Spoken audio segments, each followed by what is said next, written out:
In 1943, it was one of our strategic aims to draw as many German forces as possible away from the Russian front and French coastal areas and to contain them on the Italian peninsula while liberating as much of Italy as might be possible with the means at our disposal.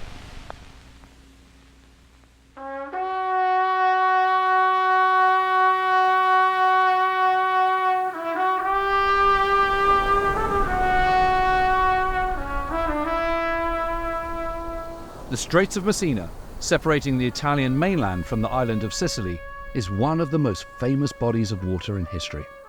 And in the summer of 1943, the eyes of the world fell here, as the Allied forces gathered on its shores before attempting an invasion of Hitler's Festung Europa. Well, what an absolutely beautiful view, and it's amazing because we've got the sun shining on us. You can see the twinkling Mediterranean Sea, and you could half blink and imagine it's the 17th of August 1943, the very day that American forces coming from the north, British 8th Army coming from the south, join here at Messina. Look, that's the toe of Italy. That's Reggio over there, Calabria, the mainland of Italy, and it's so close you can almost touch it. It all looks so incredibly easy, but of course it didn't pan out quite that way. The Italian campaign in the summer of 1943 is an often forgotten about and sometimes maligned theatre of the Second World War. The men who fought up the Italian peninsula were often tarred as D-Day dodgers, dossing about in the Mediterranean sun and missing out on the real fight in France. In reality, the men of the British 8th and American 5th Armies fought in some of the most inhospitable conditions of the war, overcommitted, undersupplied, and fighting a battle-hardened and determined enemy. I'm James Holland, historian and author, and I'm travelling in the footsteps of those men, up the spine of Italy, from the tip of the toe all the way to Rome, to the sites of desperate beach landings and mountaintop battles, daring raids, and ugly urban warfare. When we think about the savage storm that rolled up through Italy, and you think of all those who fought and died here in that bitter battle, I wonder whether they deserve some greater understanding.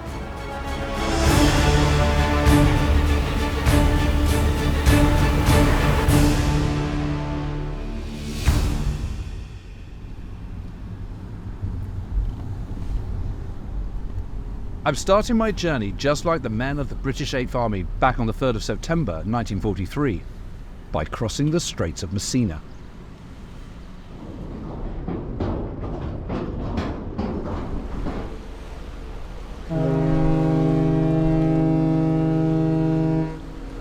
It's amazing seeing Sicily there now already, hazy in the kind of evening light, and almost immediately we're here on the other side, and you're putting the Sicilian campaign behind you, and on these very same waters that we're travelling now, this is where the long, brutal battle for Italy began.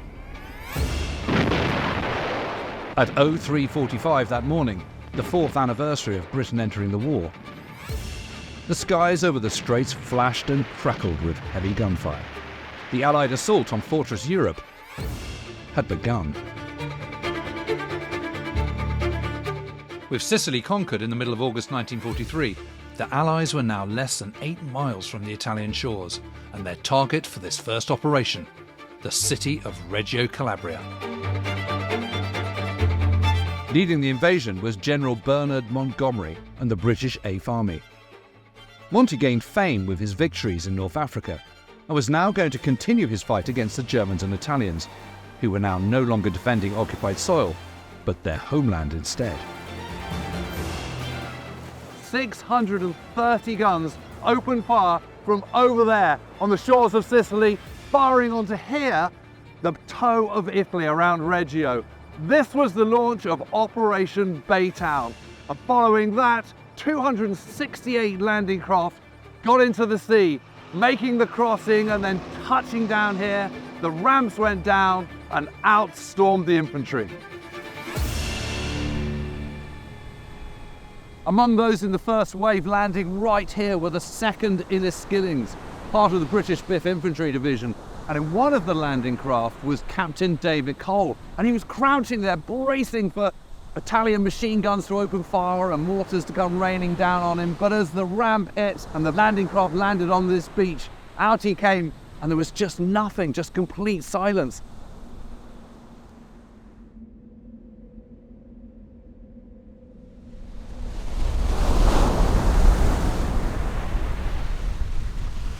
Until suddenly he heard voices, and they were calling out, "Viva Inglesi!"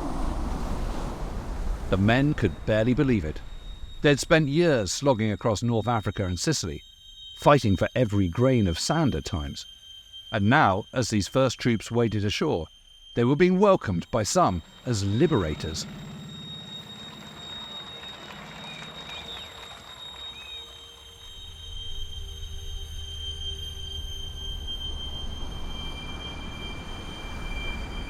You get a sense, seeing those soldiers, those infantry loading onto the landing craft, of just how much kit each personal soldier is having to carry. And that's because they haven't got many vehicles. Normally you'd have 3,000 vehicles per division, but obviously you can't bring all those over in the Straits in the first wave or even the second or third wave. It takes days to build up that amount of vehicles. So you've got those 268 landing craft just beetling back and forth, back and forth, back and forth the whole time, 24/7. Look at that, look how much they're carrying. I mean, blimey, you've got to go up into the mountains. That's not a lot of fun. By 9 a.m, things were going so well for the invading British army that Montgomery himself was able to land in Reggio. He found the city in ruins. Well, it's a lovely day here in Reggio, and walking along the seafront here, it's pretty nice. It's recovered well since 1943, because back then this place was absolutely pulverized by Allied bombers, and then on the morning of the 3rd of September 1943, by 630 guns firing across the Straits of Messina here. In retrospect, that was a bit over the top because the landings were really easy. There was almost no opposition whatsoever. But because Montgomery only had enough shipping to land 2 divisions, he wanted to make sure that the operation was a success. And so he went a bit heavy on the firepower. And as a result of that, poor old Reggio was completely hammered. But whilst Monty drew the crowds, the men of 8th Army got to work. Thousands of men and tons of equipment were being ferried over the water, and the lead elements of the army started to push inland to secure their first objectives.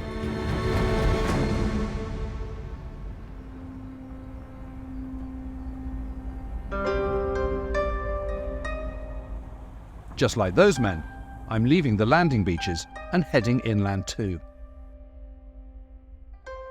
My first stop is this 19th century Italian fortress, the Fortino Palizzeri.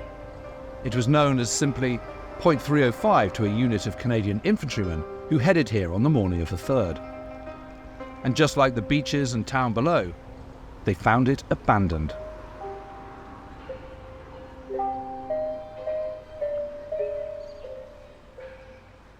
Well, it's absolutely great to get this high point. There's no question about that. You can see the commanding position it has over the port and Reggio and the Straits. But you know, when you look at the map, you realise the reality of the task ahead of them, because we're here just on the edge. You know, we've barely got past the toenail of the big toe. And they say that all roads lead to Rome. Well, that's as maybe, but there's a heck of a long way to go. Some 430 miles, and nearly all of it is through mountains. After the conquest of Sicily in July and August 1943, the invasion of Italy may have seemed like a logical next step, a mere skip over the water. But in the eyes of many, Sicily was the closing of the North African campaign, rather than necessarily the beginning of a new European front. In fact, before the invasion of Italy was planned, various other operations were suggested. A clearing out of Sardinia and Corsica was considered, as was an invasion of Greece and the Balkans, putting pressure on Germany's control of the Romanian oil fields. But in the end, an invasion of Italy would prove both most feasible and most effective. But what exactly were the objectives of the invasion? So for the Allies, there were kind of four main benefits for invading Italy. The first one was to finally get Italy out of the war once and for all. The second was to draw off large numbers of German troops, because without Italy, German troops would have to occupy Greece, the Mediterranean, and of course all of Italy as well. And that meant drawing them away from the Eastern Front in the Soviet Union, but also the Western Front, where Operation Overlord was going to take place. The third reason was for capturing the Foggia airfields, which could house strategic bombers, heavy bombers that could further tighten the noose around the Third Reich. And the fourth reason was for capturing Rome.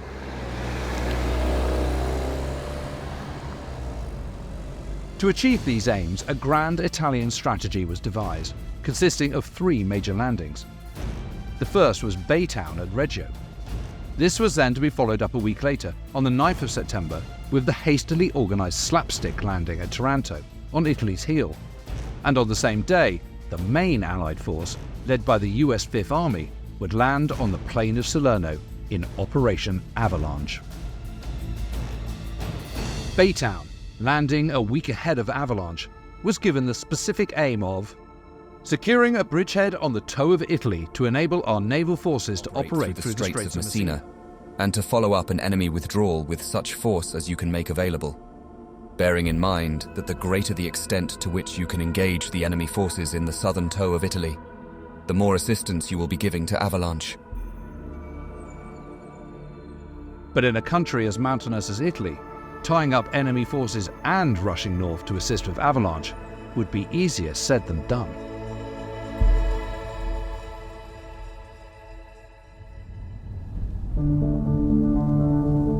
To get a sense of just how tough the terrain was for the advancing Commonwealth troops, I'm heading into the mountainous Aspromonte National Park, which rears up just a few miles inland from Reggio.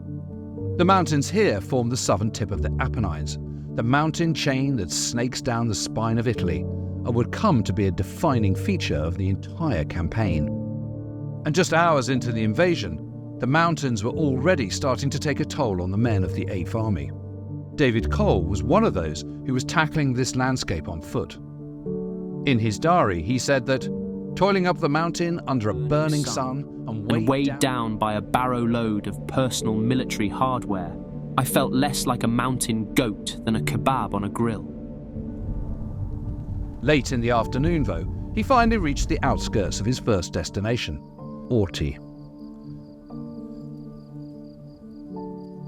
From here, he could look back and see where, just a few hours earlier, he had started.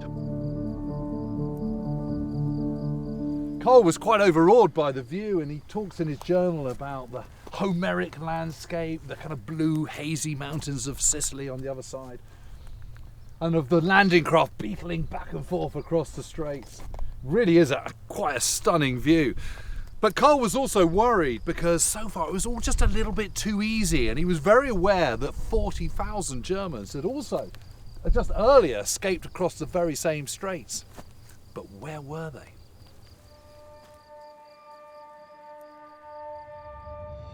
The man in charge of the German forces facing the invasion was Field Marshal Kesselring.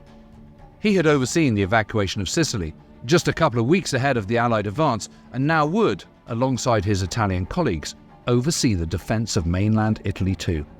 But Kesselring wasn't going to wait for the Allies on the beaches and risk his forces being overwhelmed after just a few short days. Instead, he devised a skillful defensive strategy designed to trap the British army in the toe of Italy. Bridges were blown up, roads blocked and pathways mined. Italy was to be turned into a fortress. When you see roads like that, you can see why Italy is such a defender's paradise and why the German combat engineers had such a vital role to play. One of those battling through these mountains was Farley Mowat, a junior officer in the Hastings and Prince Edward's Regiment, known as the Hasty Peas. And he, like all of his fellows, were getting really fed up with this. Now, Mowat wrote a brilliant account of his time, and he wrote, although the Germans did not at first oppose us in the flesh, they had done as far a job of demolition as has been seen in modern warfare.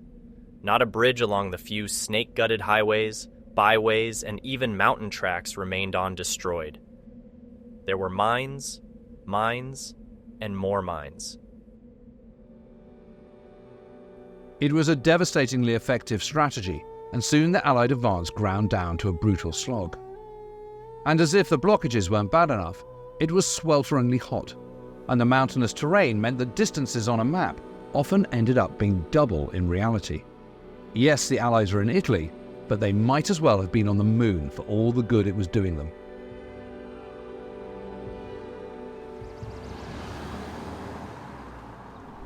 The men in the toe of Italy were lucky to advance 10 miles a day through the rugged terrain. On the evening of the 8th of September, just over 60 miles from Reggio, lead elements of 8th Army reached the little town of Pizzo. In the car today, it takes just over an hour. But it took the men of 8th Army 5 days. Now, 8th Army have had a huge amount of criticism over the years for being just too slow and too ponderous. But I think that criticism is really harsh. I mean, let's just think about what they've got to do. You've got 16,000 men just in one division, and 8th Army have got 2 here in the toe. You've got 3,000 vehicles per division. Just think about all the ammunition, fuel, food, supplies that are needed to keep that in the field. And then think about this terrain. Lots of mountains, lots of German demolitions, mines, every bridge destroyed. It's an absolute nightmare. So actually, I reckon they've done pretty well to get here in just 5 days.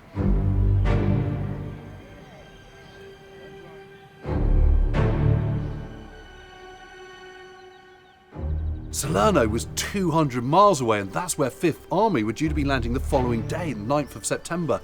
But look at that, it's mountains all the way, so 8th Army just aren't going to get there to support them anytime soon. 5th Army had to pray their landings were going to be just as easy as those of the 8th. I'm now making that same journey north to Salerno, covering those 200 miles, thankfully along modern autostrada and not mountain mule tracks. It was on these beaches that the Allies would launch Operation Avalanche, their main thrust onto the European mainland. The man in charge of the landing was General Mark Clark, the commander of the US 5th Army, and the plan he was overseeing for Operation Avalanche was daring to say the least. Clark himself admitted, "We may get hurt, but you can't play with fire without the risk of burning your fingers." In many ways he was lucky. The beaches around Salerno were ideal for a landing. The sand sloped gently, there was good access off the beaches, and they lay just within range of air cover from Sicily. But Clark also faced some serious obstacles.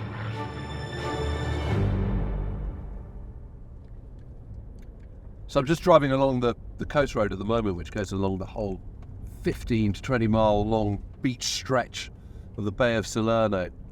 And this bit here, we're in the alluvial plain, but all around, fringing everywhere, it's the mountains. They're never very far away.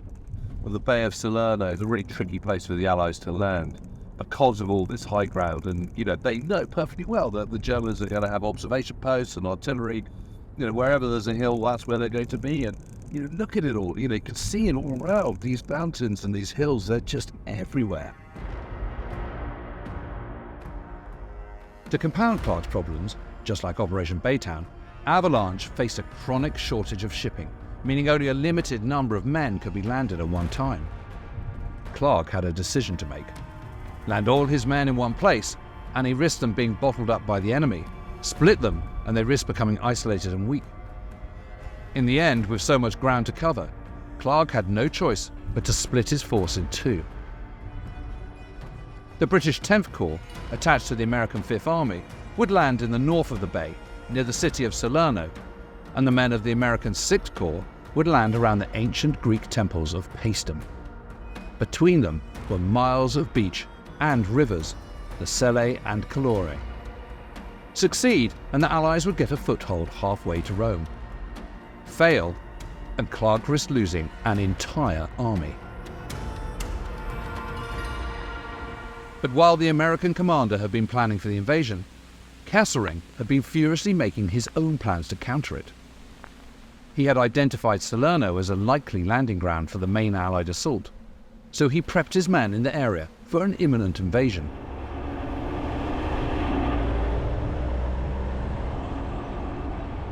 So I'm winding my way up the hills above Salerno to a German observation post, and which was being held by a young officer in the 16th Panzer Division Reconnaissance Battalion called Lieutenant Rockel. And Rockel kept a little diary of these dramatic days, and this is where he was. And it's quite some view, I have to say.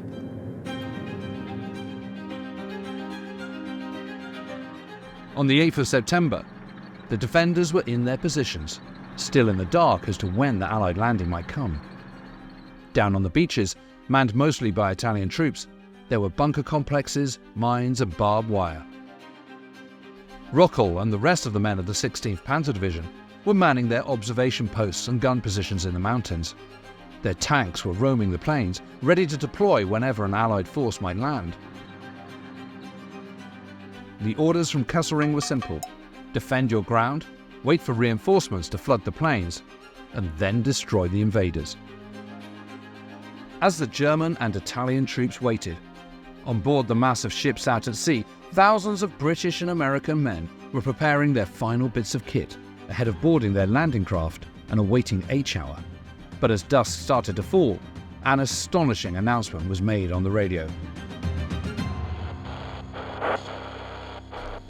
This is General Dwight D. Eisenhower, Commander-in-Chief of the Allied Force. The Italian government has surrendered its armed forces unconditionally. As Allied Commander-in-Chief, I have granted a military armistice. Hostilities between the armed forces of the United Nations and those of Italy terminate at once. All Italians who now act to help eject the German aggressor from Italian soil will have the assistance and the support of the United Nations.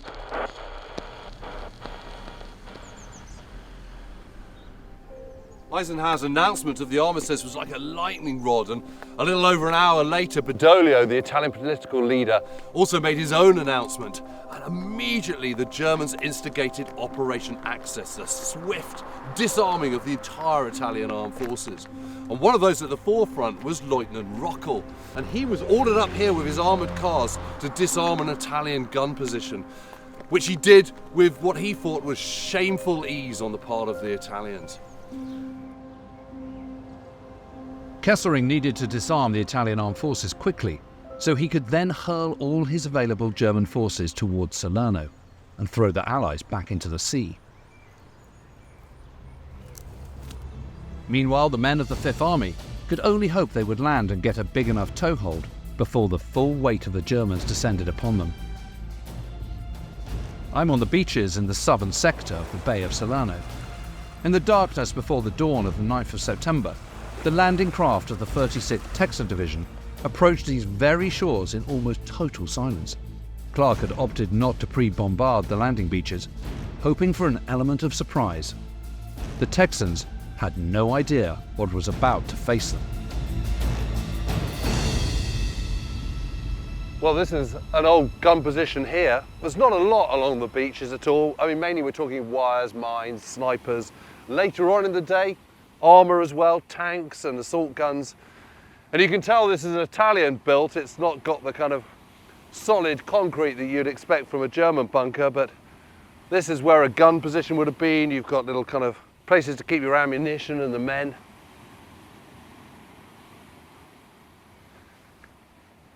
And you can see that from a Texan point of view, you've got to get off that beach and you've got to get onto that high ground just as quickly as you possibly can, because all around there you're going to have observation posts. The Germans will be able to see absolutely everything you're doing, and from there you can then rain down artillery shells. And that's the point. You can see, when you can see what your enemy's doing, that's a huge advantage. Here, as the ramps went down on the American landing craft, the Germans fired off flares and machine gun tracer tore up the beaches. It was carnage. The Texans had been unlucky. The armistice, which eliminated thousands of Italian troops, had left patchy enemy defences, but here the Germans had quickly reinforced, and they put up a withering defence of the shoreline. In the other sectors, however, Allied troops were able to wade ashore virtually unopposed. But as wave after wave landed, slowly, the Allies began to make some progress.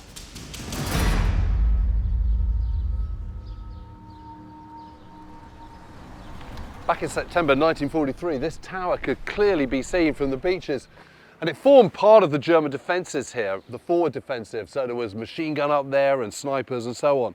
But despite this, the Americans did manage to kind of overwhelm these forward positions of the Germans quite quickly and then started to push inland, but then they're confronted with the hills and the stronger German positions. And of course, just on D-Day, it's only the 16th Panzer Division that's here.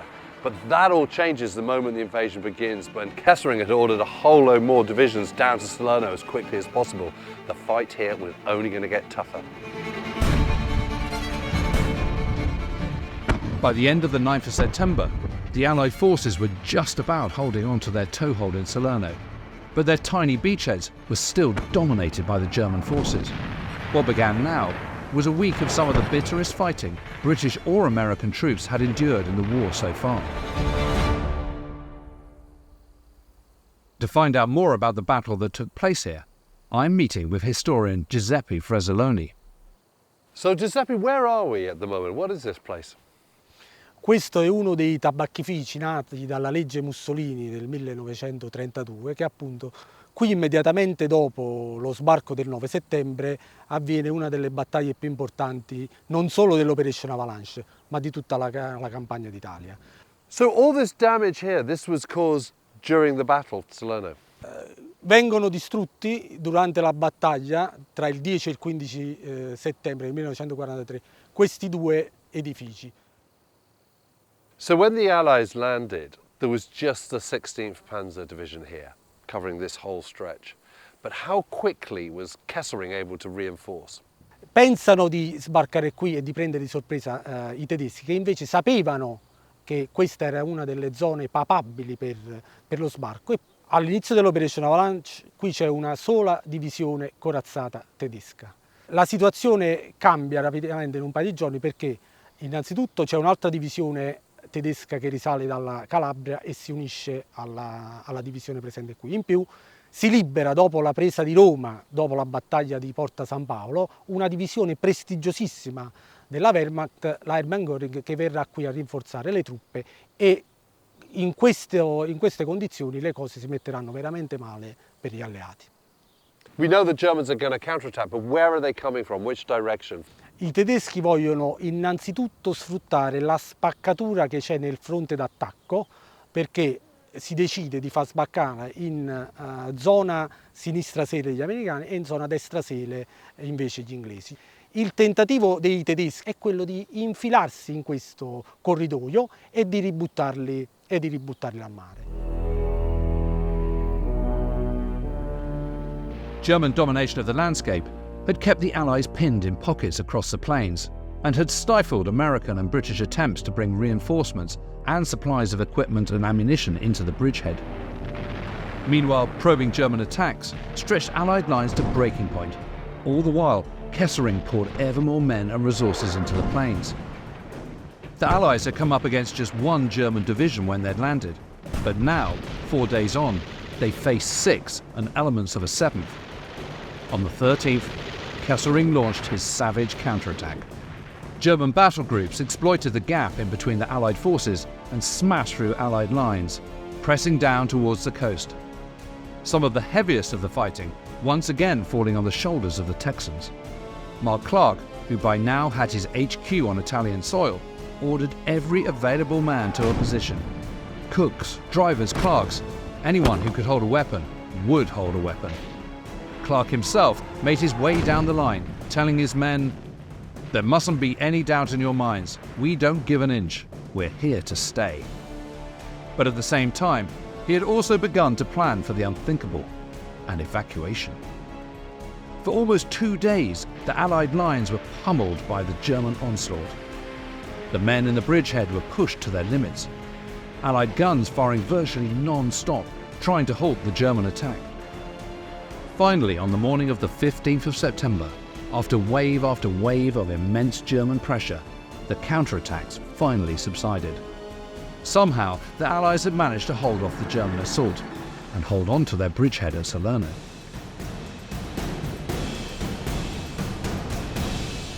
I'm heading to the critical point on the battlefield, where the main German attack ground to a halt, just outside the village of Ponte Barezzo.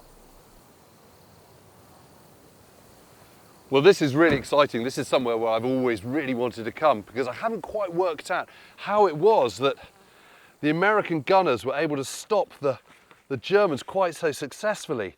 So you can see here's the River Selle, and here's the Calore merging into the Selle, and there's this kind of triangle, and it's into that triangle that the mass of the German, of 5 battle groups, is converging, because they need to ford it so they can get onto this southern side of the Selle. They're trying to push back the Americans on the southern side of the Selle. And here's this road here, this straight road, that's this road here, and this is where 2 battalions of American 105mm field guns were. And that's quite a lot, that's like 48 guns, you know, stretched out all along here, and now you can see it. You can see how they would have fired over down into where the Germans were beyond that tree line. And of course, because you're quite perched up here, this is the alluvial plain, but it's still much elevated from over there. That's why the Germans can't hit them, because they can't reach them. They can't elevate their own guns up to here. So suddenly it all makes sense, which is exactly why one always needs to walk the ground. But what I need to do now is go down and have a look at that kill zone.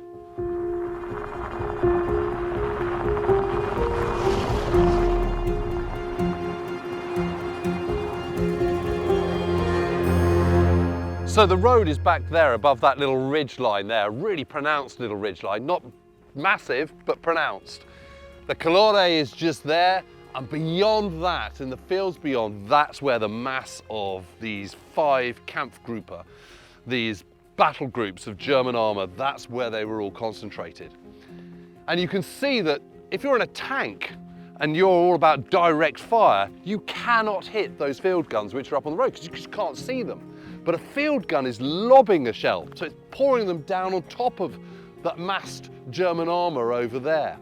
But the other thing is that the Calore is actually quite deep. There's no really obvious fordable places, and even if there is a fordable place, that means they're all going to be canalised to it, which is going to make an even greater concentration. And so they've got there and they've got stuck. Now obviously if you're Americans and you've got a massive German armour just a mile away from 5th Army headquarters where Mark Clark is, that seems pretty tense and pretty scary. But actually, they might have been 20 miles away for all the good it was going to do them.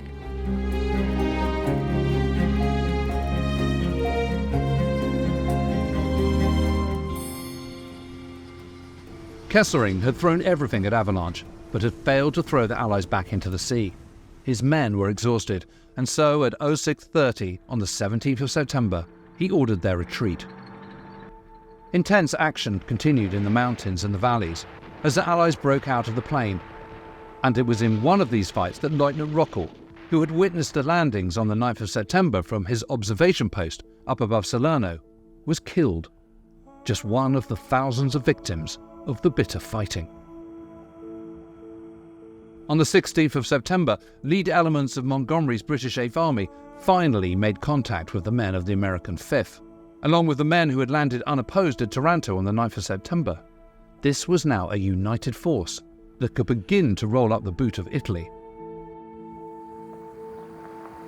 But the cost for the men of the American 5th Army had been terrible.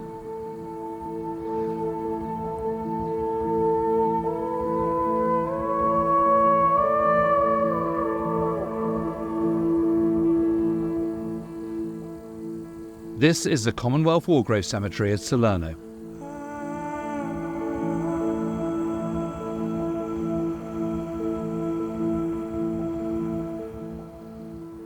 At no point in the war to this date had the Allies faced such a concentration of German divisions as they did here at Salerno.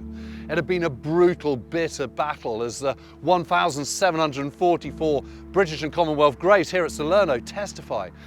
Overall, the British lost around 4,000 casualties, the Americans a similar number, and the Germans double that. It had been a terrible fight, and yet the Allies had prevailed.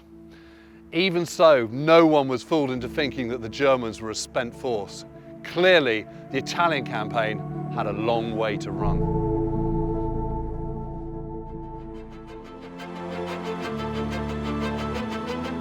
With the Salerno battle over, the Allies could now turn to their next objectives, the Foggia airfield complex over there beyond those mountains, and to the great port city of Naples beyond those mountains there, and that's where I'm heading next.